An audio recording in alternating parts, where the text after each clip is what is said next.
Hello, welcome to the channel Why Stories. Enjoy watching. Say thank you that I even let you into my house, my husband declared to my parents in the middle of my birthday celebration. My quiet mother's response made the guests applaud standing. Isabella remembered that moment with photographic precision. It was a Tuesday morning, the scent of jasmine tea, and the crunch of ceramic under the soles of Rodrigo's expensive shoes. He didn't even apologize, only throwing over his shoulder, "Don't scatter your things everywhere." It was a cup my father had given me for my last birthday. White, with a forget-me-not trim along the edge, just like those that grew near their old house in the suburbs of Buenos Aires. Now, Isabella stood by the window of their new mansion, looking out at the well-maintained but somehow lifeless garden. The garden, designed by a hired landscaper exactly according to the catalog, without soul or imagination. Rodrigo had said back then, everything should be like with people. By people, he meant his new business partners, whose wives took care of children, yoga, and shopping. 3 years ago, their life had suddenly changed, as if it had turned around its axis, revealing a new, unfamiliar side. Rodrigo took the money, a large sum, and opened a construction company. Isabella vaguely remembered where the first 2 million pesos had come from. It seemed he spoke about inheritance, about a profitable development. Or maybe it was from the banks. She hadn't paid attention. Rodrigo had always been meticulous with finances. Then everything skyrocketed. Orders, clients, the first successful projects.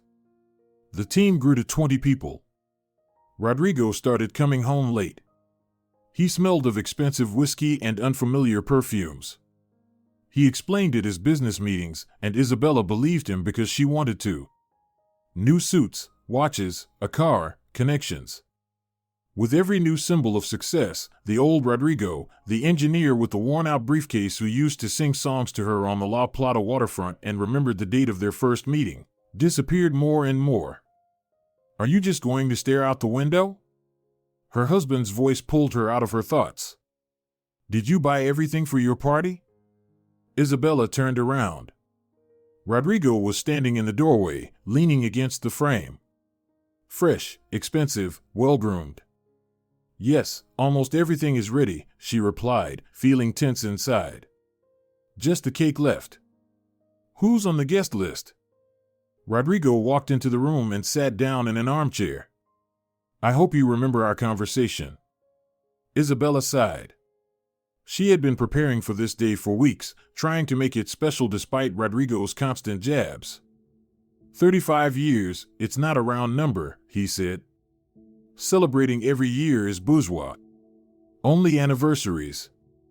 My parents, Carmen and Diego, Patricia and her husband, and Valeria from work, she listed, mentally bracing herself for the next wave of criticism. "Oh, your relatives are going to feast on me again," Rodrigo drawled, crossing his legs. "How's your father? Still teaching young people the history of empires he's never seen?"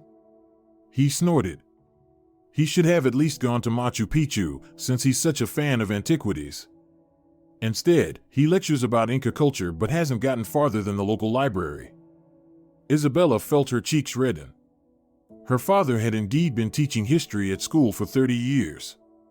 He used to travel, write history books, but life had turned out differently. Family, mortgage, tutoring on the side. "Rodrigo, please," she said quietly. "Don't start. It's my birthday." "Your day in my house," he snapped. "So, I set the rules. Everyone should be home by 9. No drunken toasts, no teacher talks about lofty matters. And no smoking on the terrace. I redid the deck there yesterday." Isabella turned back to the window, feeling bitterness under her tongue. They used to rent a 1-bedroom apartment in the industrial district of Avellaneda, slept on a sagging couch, saved on everything, but that had been their home. Now they had a 2-story mansion in the prestigious San Isidro area, custom designed. But for some reason, Isabella increasingly felt like an outsider here. She returned to the kitchen, continuing to prepare for the celebration. First, she needed to mix the dough for the carrot cake. A recipe passed down from her grandmother. When she was a child, she and her mother often baked it for holidays. The warm memories lifted her spirits a little. Her phone vibrated. A message from her mother: "Dear, we're on our way. I'm worried I didn't forget anything. Dad sends his regards." Isabella smiled, imagining her mother fussing around, checking the contents of bags. Maria Concepcion, a primary school teacher, had raised generations of children over 30 years of work, yet she remained surprisingly soft and caring. Only those close to her could see the inner strength that helped her get through so much. As long as Isabella could remember, her parents had lived very modestly. In the summer, they went to the finca, a small country house with a plot that her father had received from his university. They grew tomatoes, cucumbers, strawberries. Her mother canned for the winter. Isabella helped, gradually learning the tricks of preservation. Now, Rodrigo wrinkled his nose at the mention of this provincialism. Rodrigo. She had once fallen for his ambition and drive. He was 5 years older, worked as an engineer in a design office, and studied economics at night. Isabella had just graduated from university, thinking about a career in marketing. They met at a corporate party through mutual acquaintances. She still remembered his look across the hall, his first words: "You look like a character from Argentine cinema." He spoke unusually, with calm confidence, talking about plans to start his own business, build a house, travel the world. Isabella listened and believed every word. Their romance developed quickly.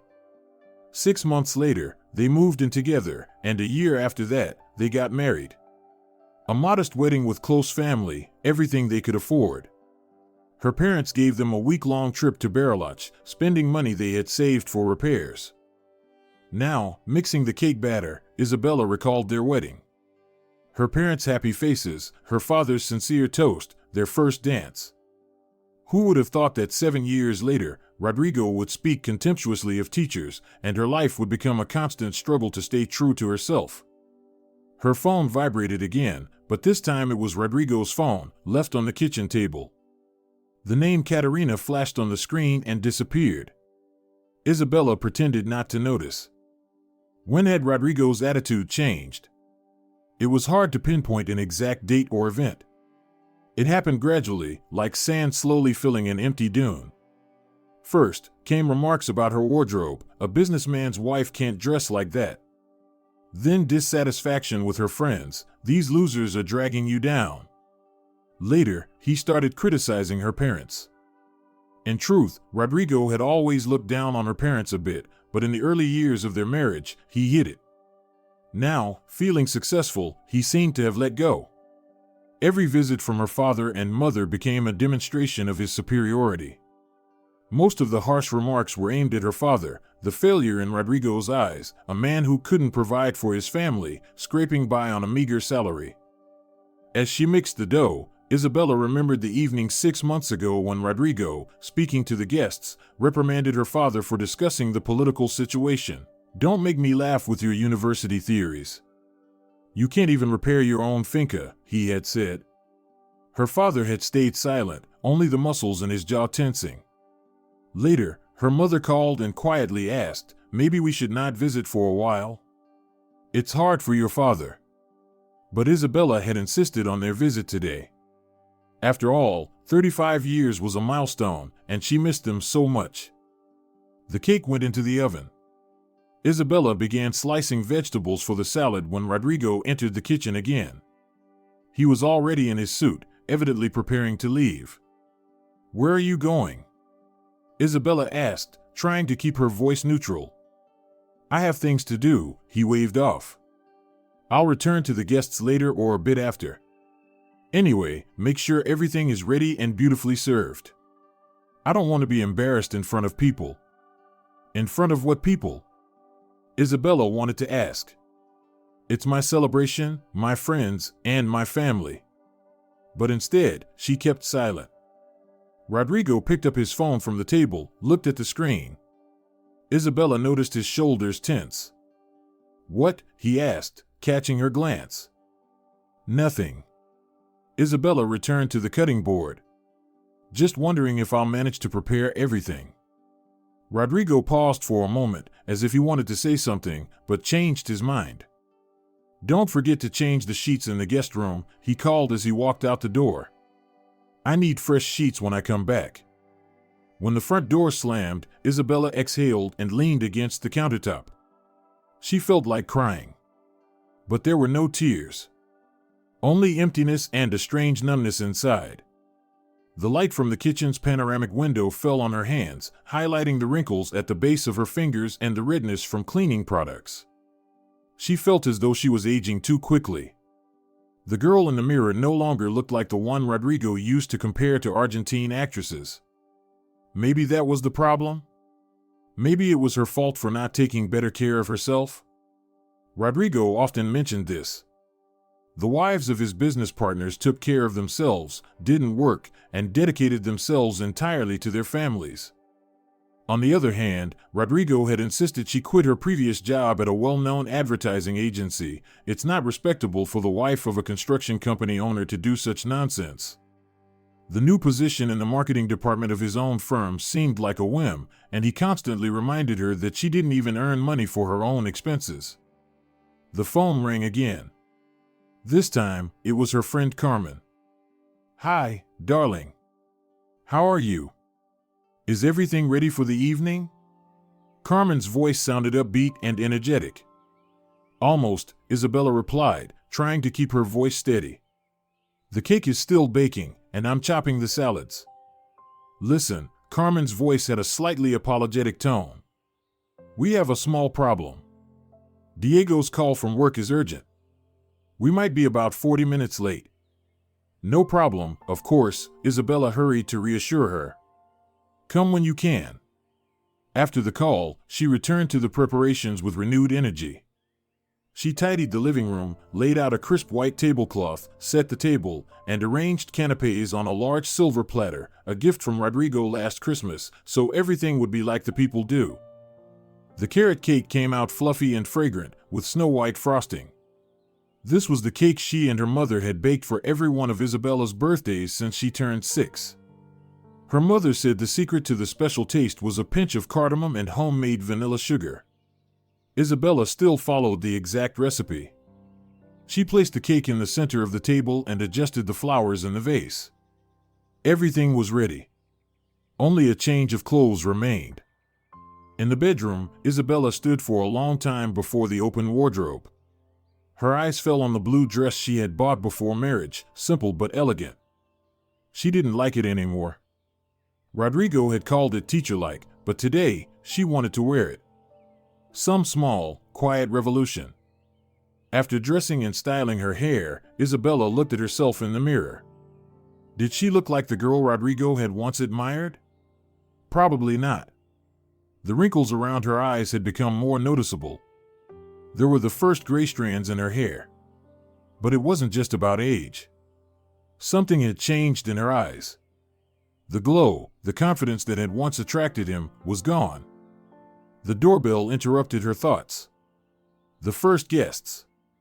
Isabella took a deep breath, exhaled, and went to open the door. Her parents were standing on the doorstep. Her father was holding a large bouquet of wildflowers. Her mother, a bag with a box inside. "Happy birthday, darling." They both embraced her at the same time. Isabella felt something tighten inside. Her mother smelled a familiar perfume, the same one she wore 20 years ago. Her father smelled of cologne and a little tobacco, although he had quit smoking years ago. "Come in," she smiled. "How was the trip?" "Fine," her father looked around. "Is Rodrigo home?" "No, he's busy, but he promised to be here soon." Isabella tried to keep her voice casual. While her mother settled into the kitchen, admiring the prepared dishes and the cake, her father came up to Isabella and quietly asked, "Are you all right, darling?" She nodded, not trusting her voice. "You can always count on us," he added, just as quietly. "Always, do you hear me?" Isabella nodded again, feeling a lump rise in her throat. Her parents always seemed to read her thoughts. Next came Valeria from work and Patricia with her husband. The table slowly filled with salads, snacks, and bottles of wine. The atmosphere gradually became more relaxed. "You look wonderful." Valeria embraced Isabella. Is that a new dress? No, it's old, Isabella smiled. Very old. But this color really suits you, Patricia added. It's really your color. Rodrigo arrived when everyone was already gathered, except for Carmen and Diego. He walked in, glanced at the guests, then briefly looked at Isabella. Good evening, he said with barely noticeable tension. Glad to see you all. Isabella knew that tone. Rodrigo was displeased. What exactly was bothering him? That would be revealed later. He walked over to her, kissed her cheek dryly, and whispered, Why are you wearing that old thing? Couldn't you put on something decent? Isabella remained silent. She didn't want to argue today. It was her birthday, and she decided she had the right to it, no matter what. But the anxiety was already growing inside, poisoning the festive atmosphere. She knew this was just the beginning. The table looked like something out of a homemaking magazine. The perfectly starched tablecloth, elegant utensils, glasses lined up exactly. But Isabella felt that it was all just decoration, like a theater where behind the pretty wooden houses, the bare walls and electric wires were hidden. What a wonderful cake! Valeria exclaimed, admiring Isabella's creation. Is this your signature carrot cake? Yes, it's my mom's recipe, Isabella smiled, catching Rodrigo's displeased glance. Really, he muttered, pouring whiskey from a crystal decanter. I thought you'd buy something from a real bakery. La Dulceria makes great cakes. Homemade cakes are always better, Isabella's mother, Maria Concepcion, gently remarked. They have soul. Rodrigo grimaced as though he had swallowed something sour but said nothing.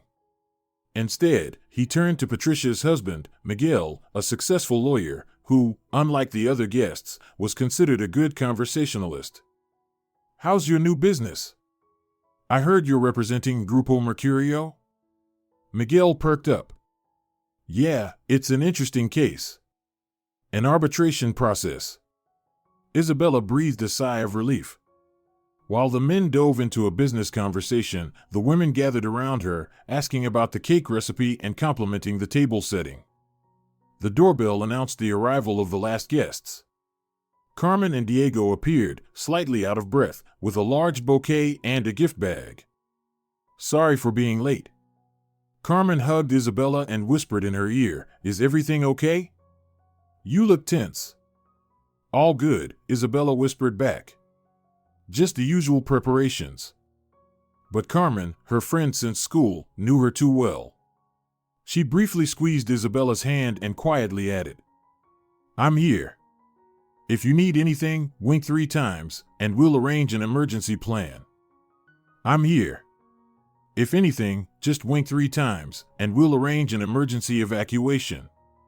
This old joke, born back in their student days when they'd rescue each other from boring dates, made Isabella smile her first genuine smile of the day. The guests settled around the table. Isabella found herself in the center, as the birthday girl should be. Rodrigo sat to her right, her father to her left, and across from her were her mother and Carmen. When Rodrigo noticed this arrangement, he curled his lips in disapproval but said nothing. Isabella's father was the first to make a toast. He stood, holding a glass of champagne. His voice, accustomed to lecturing in the classroom, unexpectedly resonated powerfully in the spacious living room. My dear girl, 35 years ago, you were born and lit up our lives. Your mother and I remember every one of your first steps, first word, first tooth, first A in your report card, first scraped knee. He paused, as though reliving those moments anew. You've grown into a smart, kind, and beautiful woman. We are so proud of you and wish you the happiness you deserve.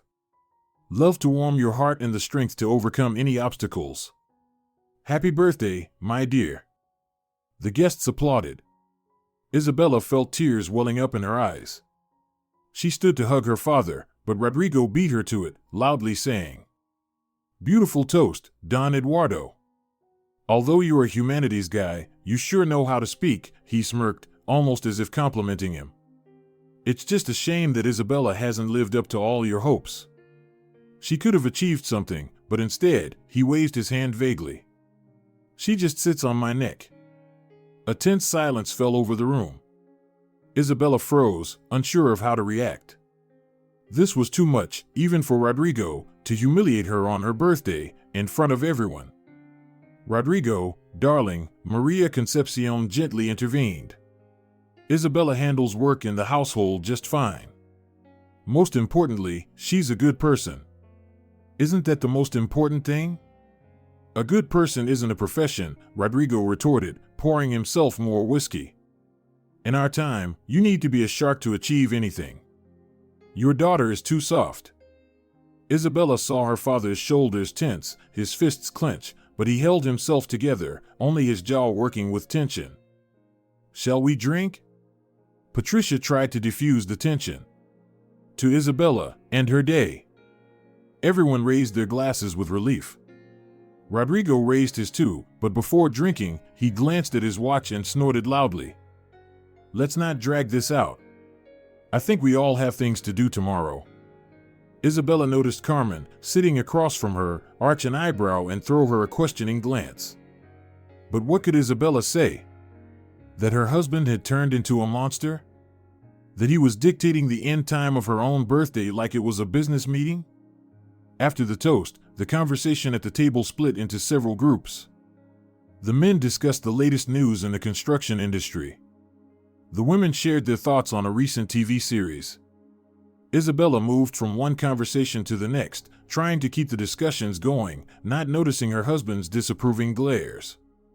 When the first wave of tension subsided and the guests relaxed a little, Maria Concepcion suggested, "Maybe it's time to serve the hot dish?"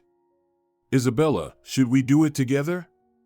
Yes, Mom, let's do it together, Isabella responded gratefully. They retreated to the kitchen, where the French-style meat was still cooking in the oven. Another family recipe. When the door closed behind them, her mother quietly asked, "Darling, what's going on?" Rodrigo has always been peculiar, but today he's unbearable. Isabella returned to the stove, checking the dishes' readiness. It's okay, Mom. He's just having a tough time at work, too many projects, nerves. Isabella, her mother gently turned her to face her, you don't need to justify the unjustifiable. I see how he's treating you. This is unacceptable. Isabella felt something inside break. The wall she had built over months, years, hiding the true state of things from her parents, began to crack. Mom, let's not do this now, she asked, feeling her voice betray her with a tremor. It's my birthday, the guests. Maria Concepcion stepped back, but her eyes became moist. All right, not now. But your father and I are always on your side. Always. And our home is your home, no matter what happens. They hugged tightly, and for a moment, Isabella felt like a little girl again, comforted by her mother after falling off her bike. From the living room came Rodrigo's loud voice. Don Eduardo, what do you think of the new pension reform? Now your pension is worth almost nothing, right? Isabella flinched. This was just the beginning. Rodrigo always started with the pension when he wanted to needle her father. Dinner's ready, she quickly said, putting on oven mitts. Let's go before there's a scandal. When they returned with the steaming dish, the atmosphere in the room had already changed. Isabella's father sat with red spots on his cheeks. Rodrigo lounged in his chair with a self-satisfied grin, while the other guests exchanged awkward glances. Here's the hot dish, Isabella announced too cheerfully. French-style meat, a signature recipe.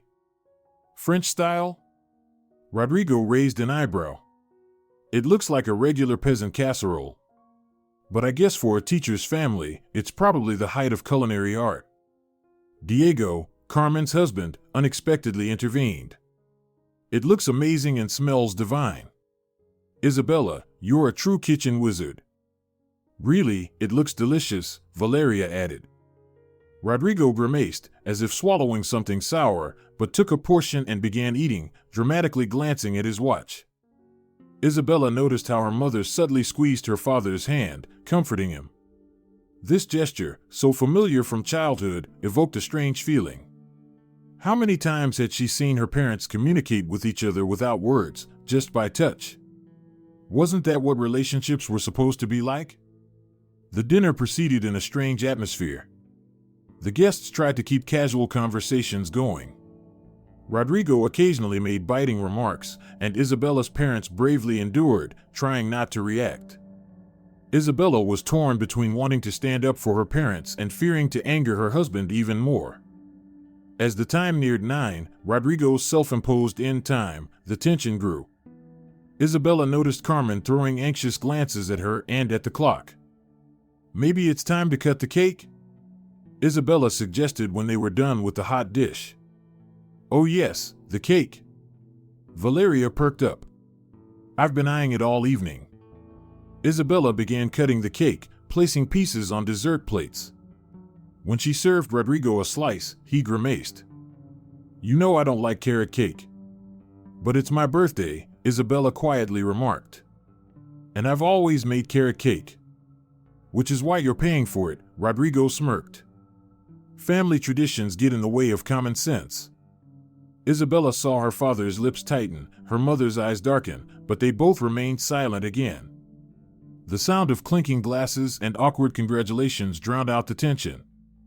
The cake turned out to be really delicious. The guests praised it, asking for the recipe. Rodrigo demonstratively pushed his plate away, but it seemed no one noticed. When the clock showed 15 minutes to 9, Rodrigo cleared his throat and said, "I think it's time to wrap things up. Tomorrow's a workday, and the hostess needs to rest." He gave Isabella a fake look of concern. "But we haven't given all the gifts yet," protested Carmen. "I wanted to make a toast." "Next time," Rodrigo cut her off. "At 9, everyone leaves." That was the deal. "The deal?" Diego asked. "With whom?" "With my wife, of course," Rodrigo smiled, but his eyes stayed cold. "We have order in this house." "But what about Isabella?" Eduardo quietly asked. "Isn't this her house too?" Rodrigo smirked. "Technically, no. The house is in my name, like everything else." Isabella didn't contribute a single peso. Isabella felt her cheeks burn. It was true. Rodrigo insisted the house and everything else be in his name. "It's for tax optimization," he explained. And she didn't argue. "Rodrigo, please," she tried to smooth things over. "Let's let the guests finish dessert in peace." "Let them eat and leave," he snapped. "And you'll need to do the dishes and clean up so the house is in order for tomorrow. I'm meeting with Engineer Martinez in the morning. He might drop by." That was too much. Sending the guests away from her birthday so she could clean up before his business partner arrived. "I'll clean everything," Isabella said, trying to keep her voice calm. "But let's allow the guests to stay a little longer, at least until 9:30. She saw Rodrigo's face change. His lips tightened into a thin line, his eyes narrowed. "I said 9, he hissed. "Don't make me repeat myself." The room was filled with heavy silence. The guests exchanged awkward glances, unsure of how to react. Isabella felt burning shame, for herself, for Rodrigo, for the situation. "Rodrigo," Maria Concepcion said gently, "let's find a compromise. Half an hour more, and we'll go.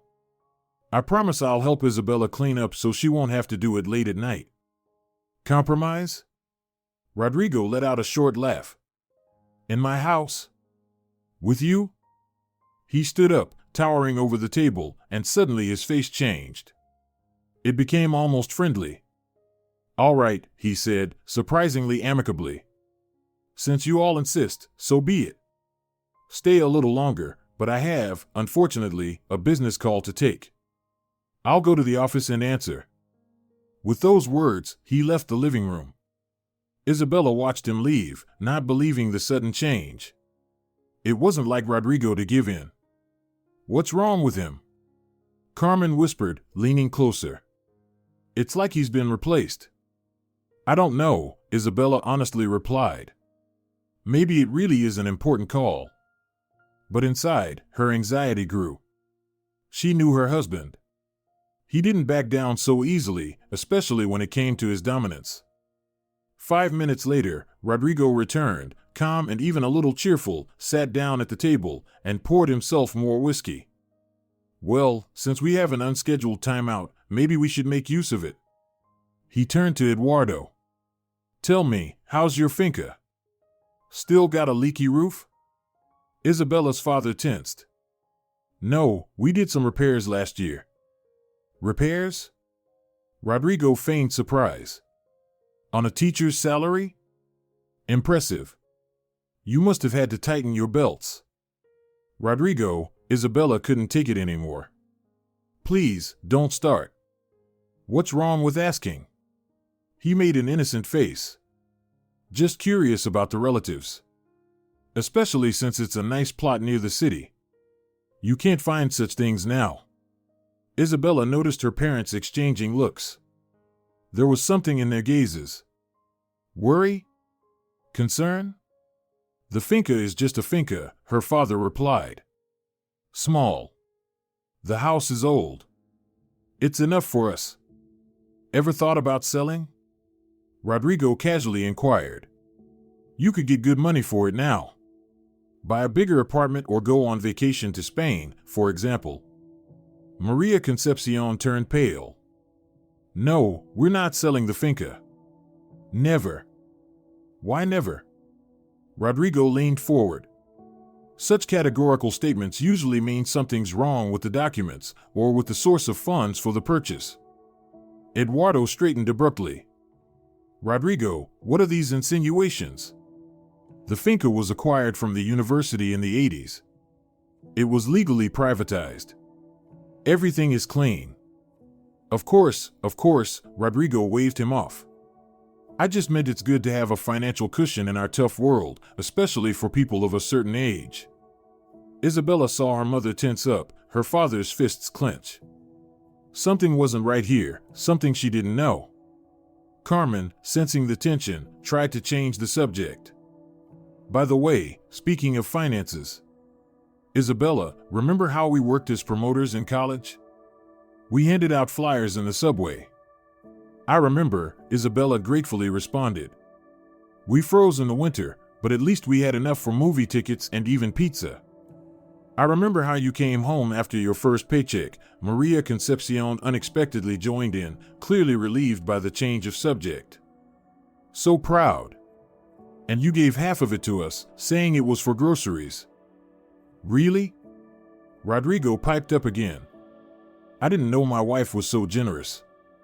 With me, she apparently doesn't share. Although maybe it's because I don't need her help, unlike some people. Here it is. The blow landed again. Isabella's father turned crimson. What do you mean, Rodrigo? Nothing special, he shrugged. Just stating a fact.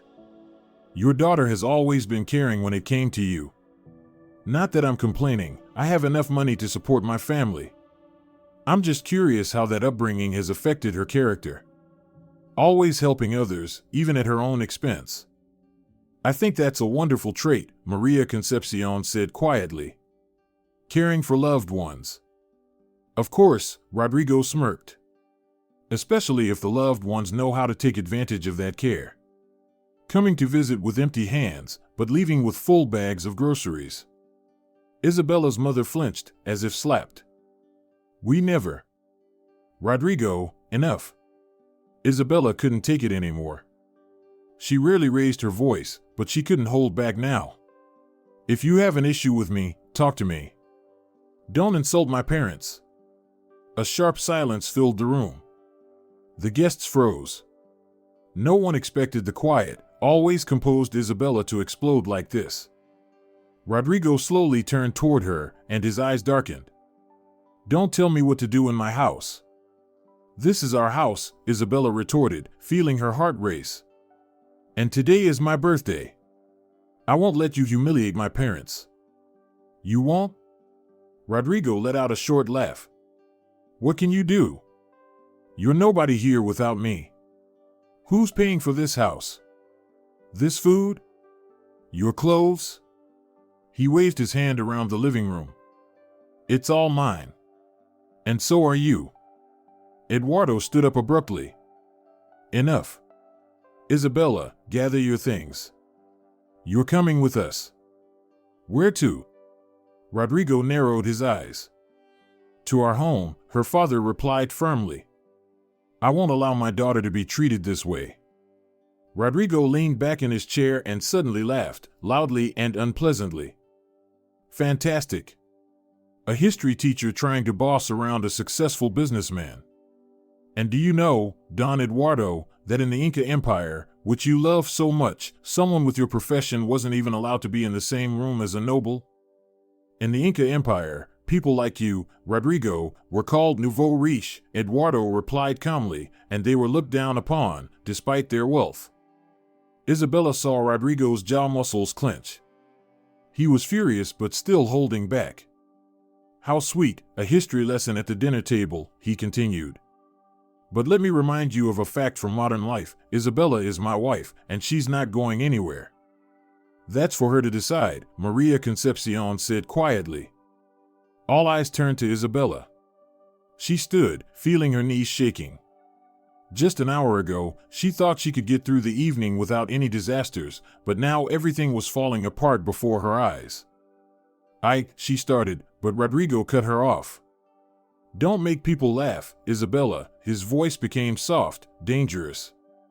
Where are you going to go? Back to the old apartment with the leaking pipes? What will you do? Look for a job. How will you live? She has a profession, Carmen intervened. And we'll help. Of course, Rodrigo rolled his eyes. The Salvation Army for poor Cinderella. Only, in fairy tales, they don't tell you what happens to princesses who leave their princes. They end up beggars. Isabella felt a wave of fear rise in her chest. He was right. She had no money, no job, except for a nominal position in his company. She was completely dependent on Rodrigo. You're scaring her, Eduardo said quietly. That's low. I'm telling the truth, Rodrigo shrugged. Life's tough, especially for those who are used to living off others. Rodrigo. Isabella flared again. Enough. I've never lived off anyone. I worked in your company, ran the house, supported you in everything. Rodrigo gave her an icy look. You got paid for 3 hours of work a day, lived in a house I built, and spent money I earned. What would you do without me? Handing out flyers in the subway again? Valeria, Isabella's colleague, tried to intervene. Listen, maybe we should all just cool down a bit. It's still a birthday, after all. Of course, let's pretend everything's perfect. Rodrigo waved his hand, spilling whiskey. But first, I'll finish what I'm saying. You know what always amazed me? He looked at Isabella's parents.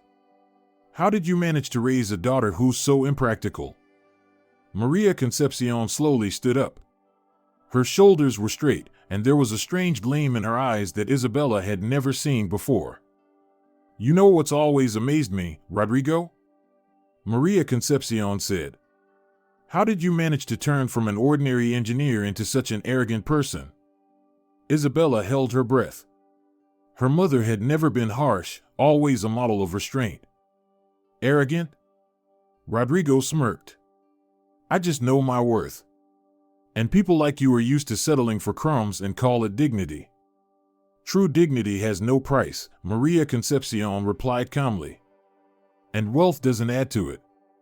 Even if you build a skyscraper, it won't make you any higher as a person.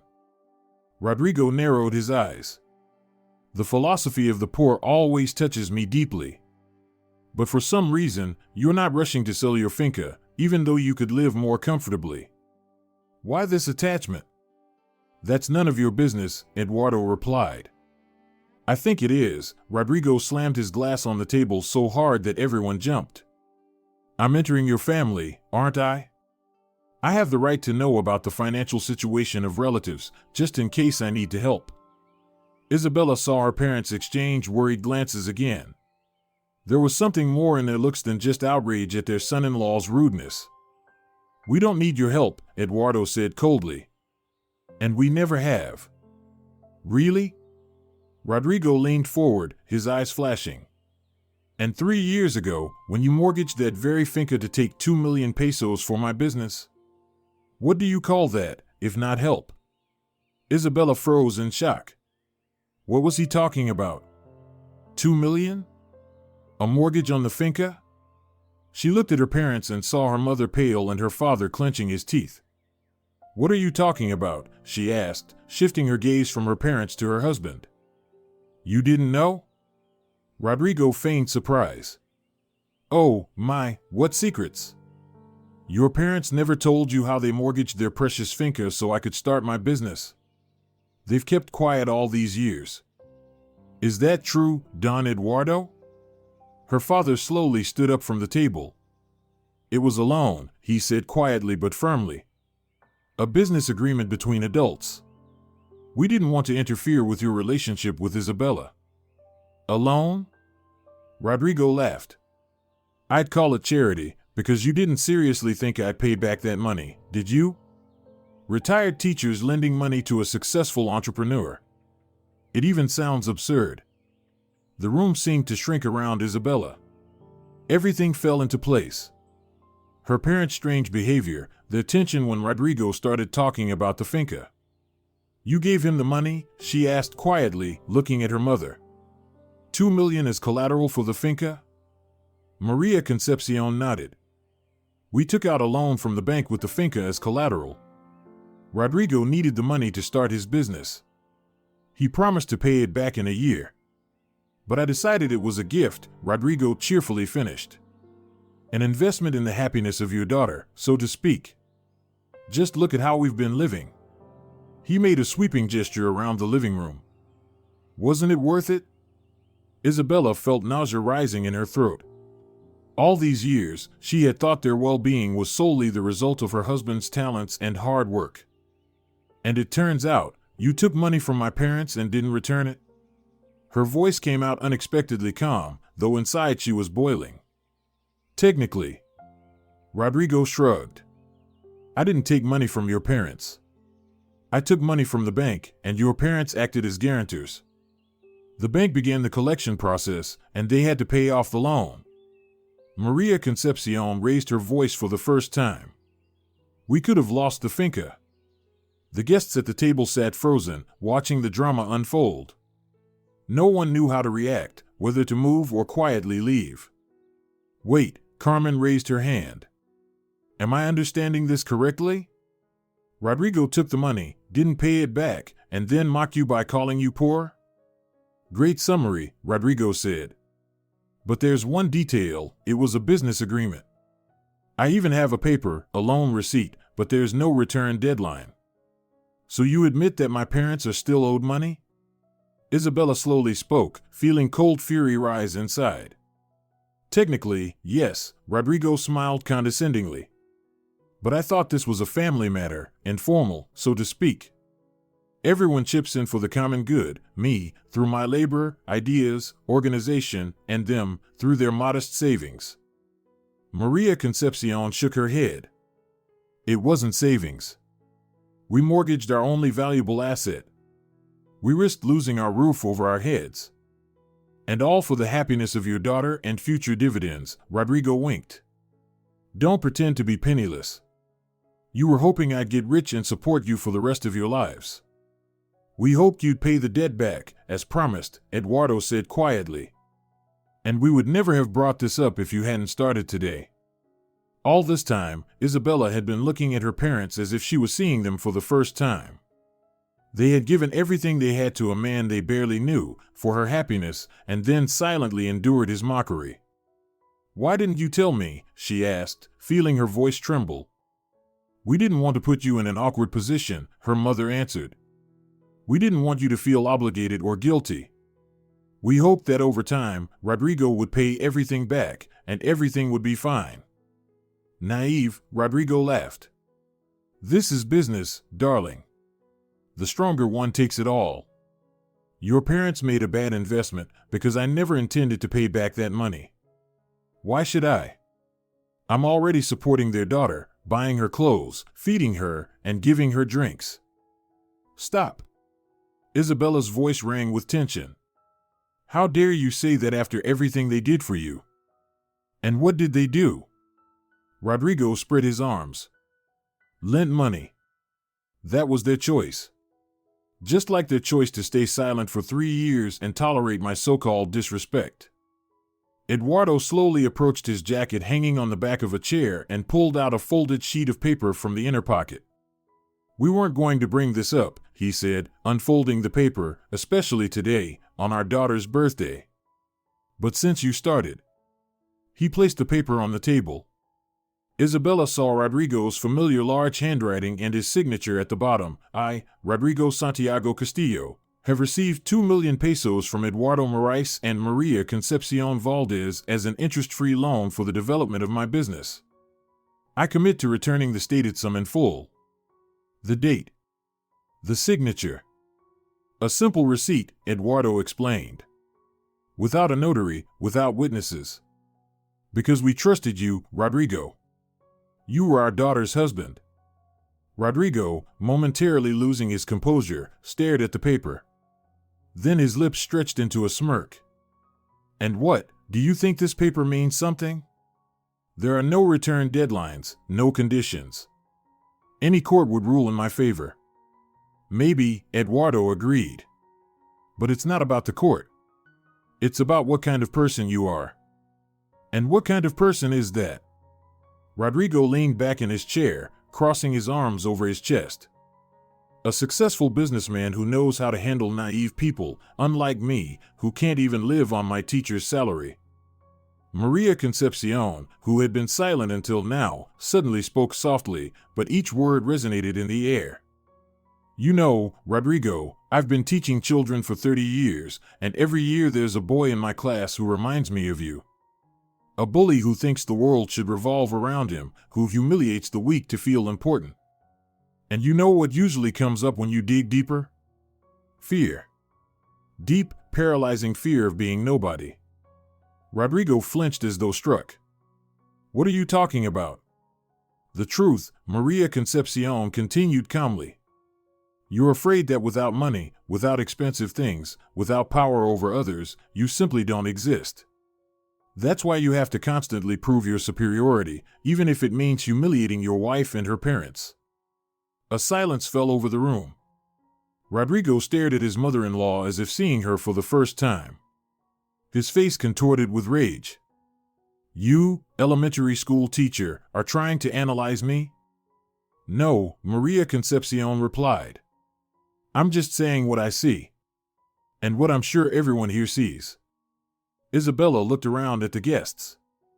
Carmen and Diego silently supported her parents. Valeria and Patricia with her husband looked sympathetically. No one was on Rodrigo's side. This seemed to finally break him. What do you all understand? He jumped up, fists clenched. A bunch of failures. Teachers, clerks, middle-level managers. You're all just jealous. Jealous that I made it and you didn't. What's there to be jealous of? Eduardo asked quietly. A house built on someone else's money? Or a character that doesn't even allow you to pay back a debt? Rodrigo turned crimson.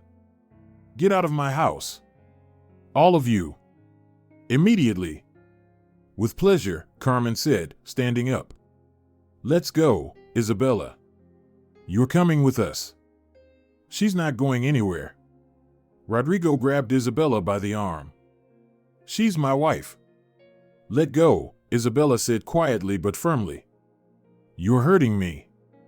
Pain is when your wife and her parents try to make you out to be a scoundrel in front of friends. Rodrigo hissed. Did you set this up on purpose? Huh? Brought the receipt, organized everything. We brought the receipt because we hoped to talk to you later, after the party, Eduardo said. But you started all of this yourself. I started? Rodrigo laughed. I was trying to be a gracious host, and you guys started this mess with complaints. Rodrigo. Isabella finally freed her hand from his grip. You really do owe them money. For a moment, he hesitated, then shrugged. Technically, yes. And so what? We have a family budget, joint finances. You owe them too, if it comes to that. I didn't know about this, Isabella quietly replied. You never said that the business started with a loan from my parents. Was I supposed to? Rodrigo grimaced. It was a business arrangement between me and them. It had nothing to do with you. Had nothing to do with me? Isabella gasped, stunned by his audacity. These are my parents. They risked everything for us. For you, Rodrigo corrected. I was just a convenient way to invest the money. An investment in your future, so to speak. Those words seemed to strip a veil from Isabella's eyes. For the first time, she saw her husband for what he truly was, greedy, petty, and ungrateful. A man who took money from her parents, then humiliated them for years, hinting at their poverty and begging. You're a monster, she said quietly. All this time, I thought you were just tired, stressed out because of the business, that your rudeness was a mask hiding the Rodrigo I once loved. But he's gone, hasn't he? There's only this. She gestured at him as though pointing at some dirt. Isabella, don't dramatize, Rodrigo tried to regain control of the situation. It's just a loan. I'll pay it back when I can. But that's no reason to have a meltdown on your own birthday. It's not about the money, Isabella shook her head. It's about how you treat people, how you treat my parents, how you treat me. You say it's all yours? She looked around the room. That I live off of you? But what's your wealth built on, Rodrigo? On the money of my parents, whom you call poor. Rodrigo flinched as if struck. It was just seed money. He growled. I multiplied it 10 times with my work, with my brains. And with your arrogance, added Diego, who had remained silent up until then. Listen, man, do you realize that at this rate, you'll lose everything? Your wife, your respect, your business. Stay out of my business. Rodrigo snarled. This is between me and my family. Oh no, Isabella shook her head. Now it's between you and lawyers, because I'm filing for divorce. These words seemed to freeze time. Everyone froze. Rodrigo stared at Isabella in utter disbelief. What are you talking about? Divorce? Over some debt? Not over the debt, Isabella calmly replied. Over what you've become. Or maybe you've always been like this, and I just didn't want to see it. You. Rodrigo choked on his fury. You're not going anywhere. This is my house. Which was built with my parents' money, Isabella reminded him. And half of which belongs to me by law, as your wife, just like half of your business. Rodrigo's face twisted in horror. He had never considered such a turn of events. No, he whispered. No, this can't be. We signed a prenuptial agreement. No, we didn't, Isabella shook her head. You talked about it, but then decided it was unnecessary bureaucracy. Remember? Rodrigo froze, frantically trying to recall. Indeed, in the rush of things, he never got to the lawyer for the prenuptial agreement, and then decided it wasn't necessary. Isabella seemed so compliant, so devoted. You won't do this, he finally said. You love me. I loved you, Isabella corrected. The Rodrigo I met 7 years ago. But he's gone. She turned to her parents. Take the receipt. It's now my debt to you. I'll pay it all back, every peso. Maria Concepcion shook her head. You don't need to, darling. We didn't lend the money for that. But I will, Isabella said firmly. It's a matter of honor and justice. She took the receipt from the table and carefully rolled it up. This simple piece of paper, suddenly resurfacing from the past, changed everything. It was as if the cork had been pulled from a bottle, releasing all the pent-up grievances, humiliations, and disappointments that had been festering for years. Rodrigo watched her with rising panic. Isabella, you don't understand what you're doing. Without me, you'll have nothing. No house, no car, no constant humiliations, Isabella finished for him. No fear of saying the wrong word, no shame in front of your parents and friends because of your behavior. Sounds tempting. She turned to the guests. I'm sorry it had to come to this. I need to pack my things. Just the essentials, Carmen quickly said. For a couple of days. We'll pick up the rest later with the lawyers. Which lawyers? Rodrigo went on the offensive. I'm not letting you in with your lawyers. This is a joint home, acquired during the marriage, Diego calmly pointed out, as Isabella suddenly remembered he worked at a law firm. And by the way, trying to prevent a spouse from accessing jointly acquired property can negatively affect the outcome of a divorce. Rodrigo turned pale. You all conspired against me. This is some kind of conspiracy? No, Rodrigo, Maria Concepcion smiled sadly. It's just people who can clearly see the situation and have a conscience. Isabella stood up from the table. I'm going to pack my things. Ignoring Rodrigo's protests, she walked to the bedroom, opened the wardrobe, and grabbed a small travel bag. What should she take first? Documents, some clothes, her laptop where her work and resume were stored. Nothing from the expensive gifts Rodrigo had given her. Let him see how much his greed really costs. Carmen entered the bedroom. Let me help. We need to hurry before he does something foolish. Together, they quickly packed the essentials. When Isabella closed the bag, her mother appeared in the doorway. Everything's ready. Dad called a taxi. It's waiting. Isabella turned around, feeling a strange lightness, as though she had shed a heavy burden that she had been carrying for years. When they entered the living room, Rodrigo was pacing, angrily arguing with Diego and Eduardo. Seeing Isabella with the bag, he rushed toward her. You're not going anywhere. I forbid it. You can't forbid me anything anymore, she replied calmly. It's over. Come to your senses. Rodrigo grabbed her by the shoulders. His eyes were feverishly bright. Where will you go? To your parents? To their old apartment? You're used to a different level. To normal human treatment? Isabella freed herself from his grip. Yes, I'm very used to that, and I've missed it. She walked around him and headed for the door. Wait. Rodrigo's voice held a note of desperation. Fine, I'll return the money to your parents tomorrow. All 2 million. It's not about the money, Isabella shook her head. It's about what kind of person you are. She turned to the guests. Thank you for coming. I'm sorry for this spectacle. I hope we'll still have a chance to celebrate my birthday properly. It will definitely happen, Patricia smiled, hugging her. And it will be much better than this one. Everyone started saying their goodbyes, getting ready to leave, offering their support. Rodrigo stood aside, unable to believe this was happening. How dare they leave his house without his permission? How could his wife utter the word divorce?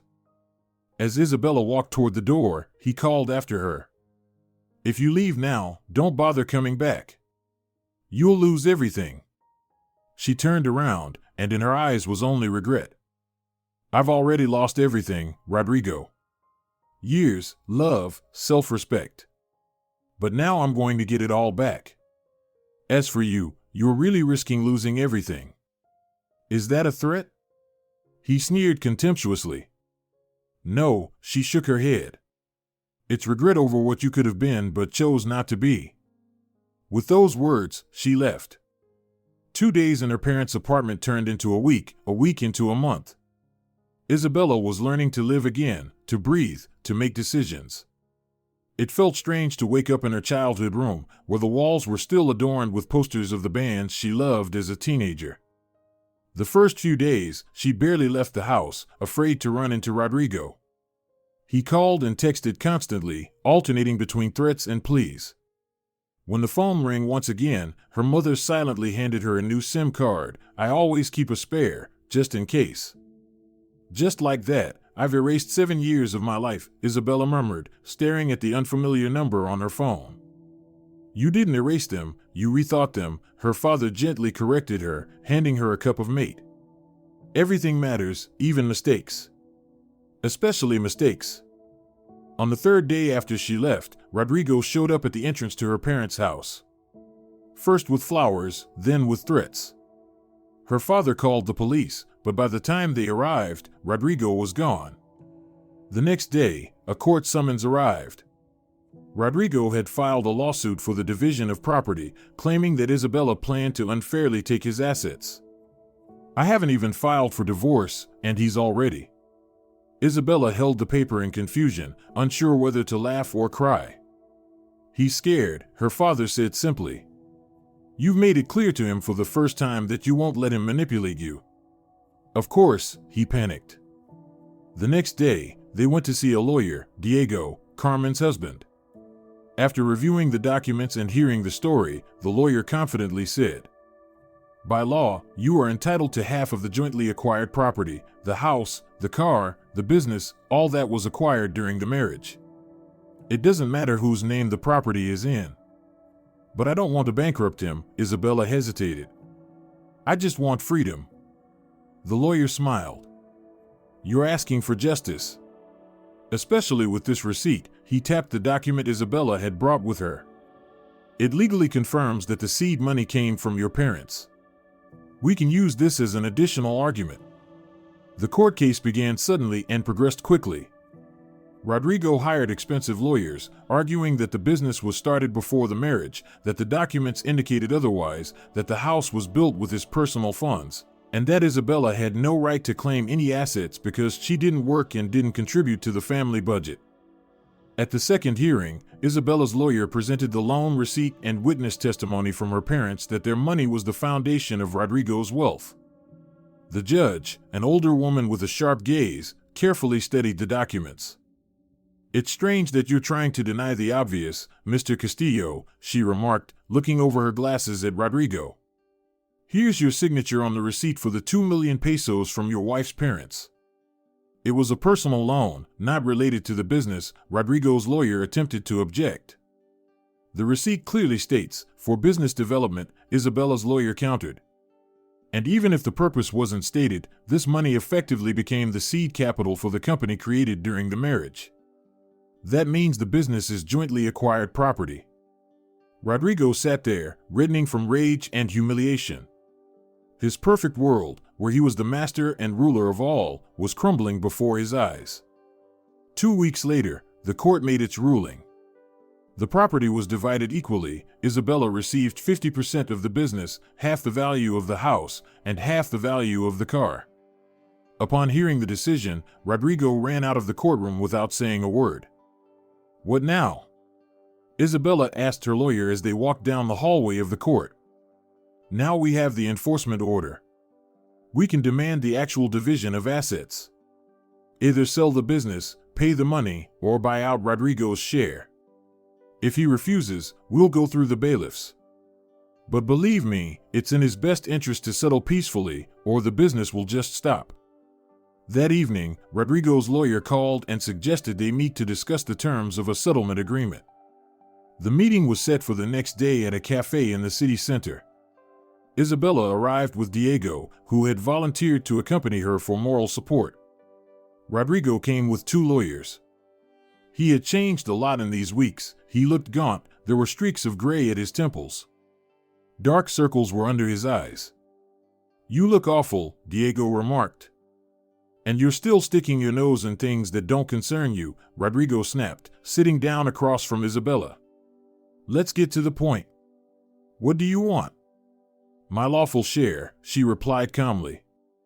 "And to return the money to my parents." Rodrigo grimaced. "Half of the business is too much.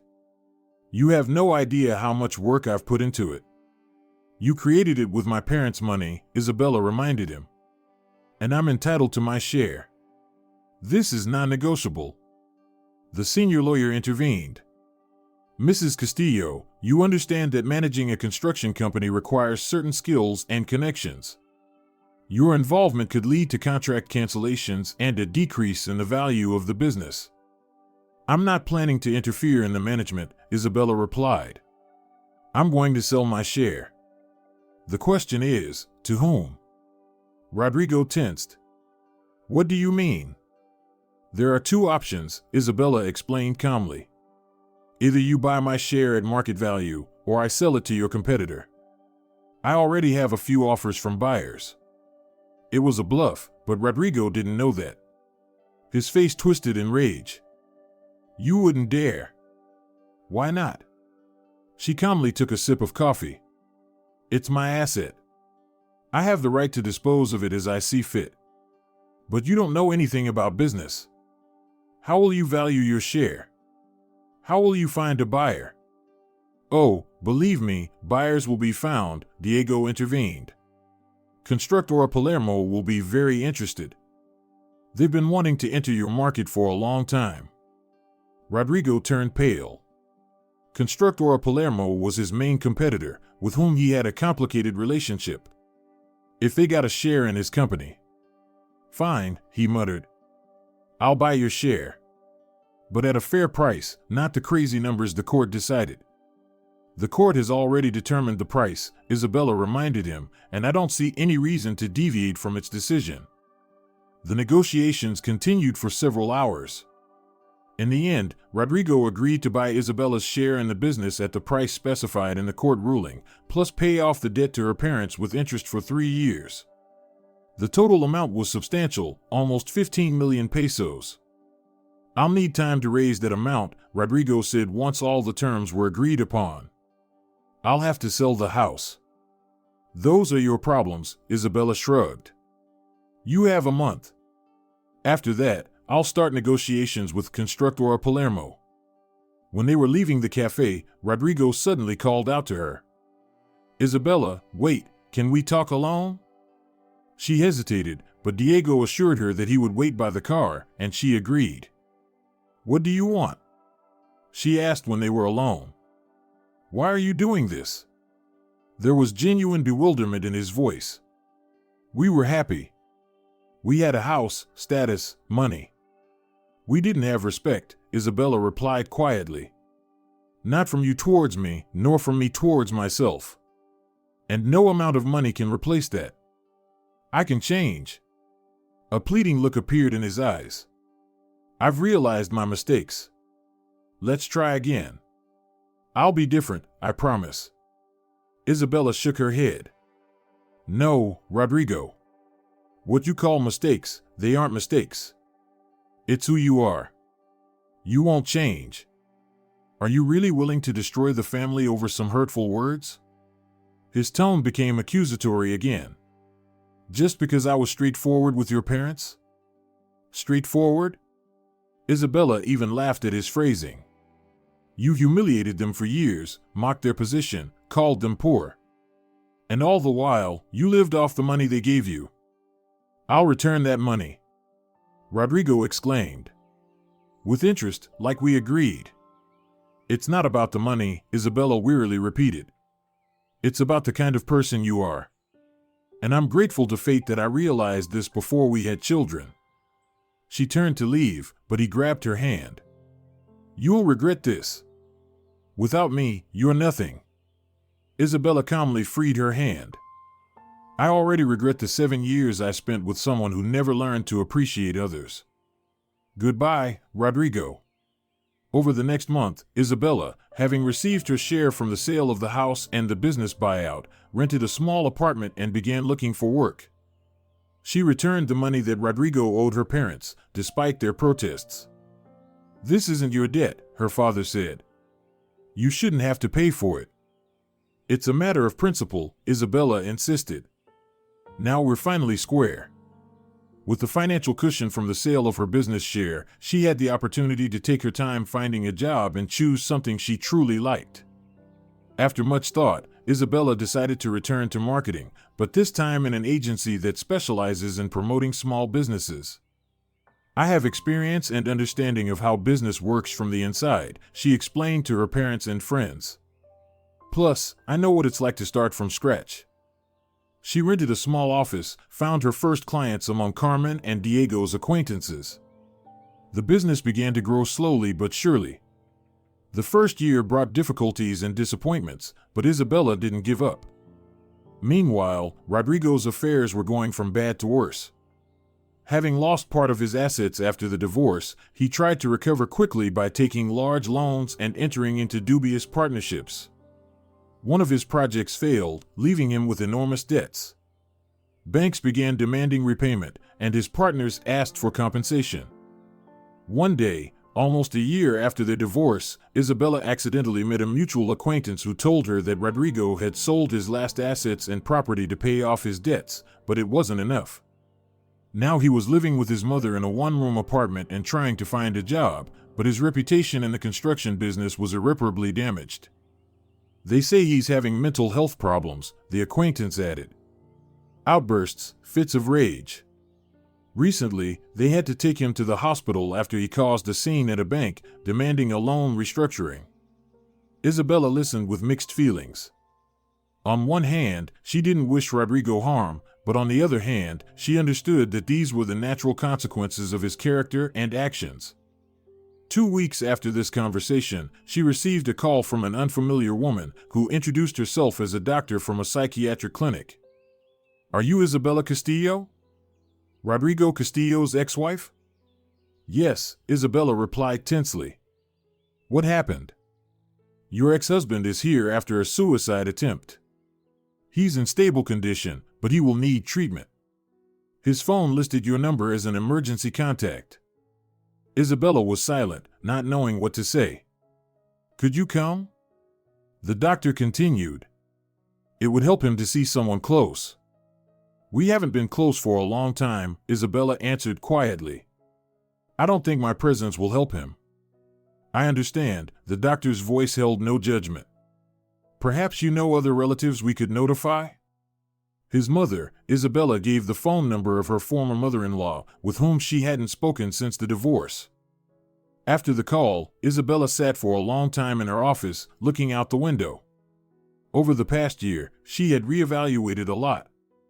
The therapy she started right after the divorce had helped her understand the reasons she had tolerated humiliation for so long and taught her how to set healthy boundaries in relationships. Isabella viewed Rodrigo as a valuable, albeit painful lesson.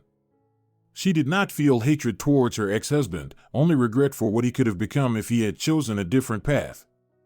2 years later, Isabella's business was thriving. From a small agency with 2 employees, it had grown into a company with offices in 3 cities. She specialized in promoting socially responsible businesses, helping small companies find their audience. Her personal life had also changed. She met someone with whom she felt comfortable and at peace. No dramas, manipulations, or petty control, just mutual respect and support. Isabella's parents, having received their $2 million with interest, finally decided to fulfill a long-held dream, a trip through Europe. 3 weeks later, they set off on a tour of the historical cities her father had long told his students about. One day, while scrolling through her news feed, Isabella came across a brief note about a patient at a psychiatric clinic who had committed suicide. The name wasn't mentioned for ethical reasons, but for some reason, she immediately knew it was about Rodrigo. She called the clinic, and her suspicion was confirmed. Rodrigo had lived there for almost 2 years, periodically going for outpatient treatment, but in the end, he couldn't cope with his demons. Isabella didn't attend the funeral. That would have been hypocrisy. Instead, she made a large donation to a foundation that helps people with mental disorders. It felt like a more sincere way of showing respect for the man she had once loved. Later that evening, she had a long conversation with her parents, reminiscing not only about the bad times but also the good ones from her life with Rodrigo, the first dates, their shared dreams, and future plans. "You know what's the saddest?" she said to her father. "He could have been happy. He had everything for that: intelligence, ability, opportunities. But greed and vanity were stronger." "A person chooses their own path," her father replied. "And they are responsible for that choice. You did everything you could." Isabella nodded. She knew that was true. That birthday, which had started as a simple family celebration and ended with the revelation of long-hidden secrets, had forever changed her life. The receipt that suddenly resurfaced from the past had become the catalyst for inevitable changes. Now, 3 years later, Isabella could confidently say that she had found what she had always been searching for. Not just well-being, but inner independence and dignity. And no amount of money or status could compare to that feeling. That evening, before going to bed, she took an old photograph out of the desk drawer. It was of her and Rodrigo on their wedding day, happy, smiling, looking at the future with hope. Looking at the photo, Isabella whispered, "Goodbye. I hope you finally found peace." Then she put the photo back in the drawer, not as a relic, but as a page from the past she had finally turned. If you're enjoying it as well, leave a like and subscribe to the channel.